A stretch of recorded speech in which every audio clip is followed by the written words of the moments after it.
Here's the family farm where my grandparents lived for many years until my Uncle Daryl took it over. So they were grain farmers. While they did have livestock for a while, primarily they grew what could be grown in the field. Here we have some canola seeds. That would be yellow flower fields normally. Then there's different kinds of grass seed that can be used for lawns or hay or a variety of different uses. It's neat to look at them up close.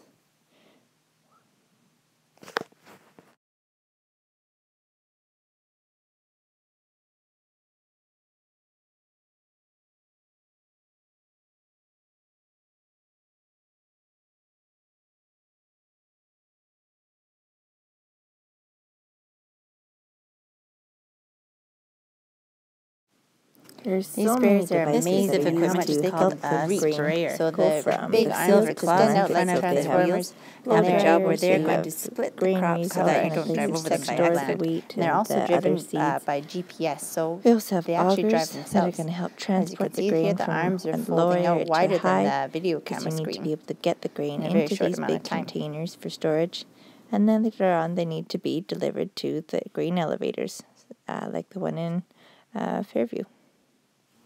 What about the tractors, Mummy? Aren't there tractors on a farm? Oh, yes, there are very big tractors. Hey, Mummy, can I drive? Sure, honey. And for very big tractors, we need very big garages. There was so much to learn on the farm with my uncle's equipment, like what's a combine, what's a swather, what's all the different machines.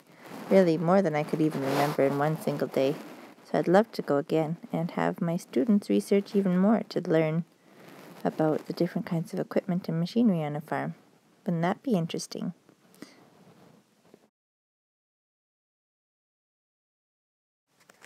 If ever any of the equipment breaks, you need to know how to fix it. So you go into your shop, because otherwise it costs a lot of money to get someone to come out. Out on farms, they don't have garbage trucks that come around, so they need to dispose of their own waste. For papers and plastics, they'll actually burn them in a burning barrel, whereas anything organic, they will use compost. For those of you who aren't lucky enough to have your own gardens, this is one where people will grow potatoes, and coming up are peas. This is what peas look like coming straight out of the garden. And as Molly will tell you, they are delicious. Yum, yum. I love peas. While farmers do have tractors, they also have fun things like fancy sports cars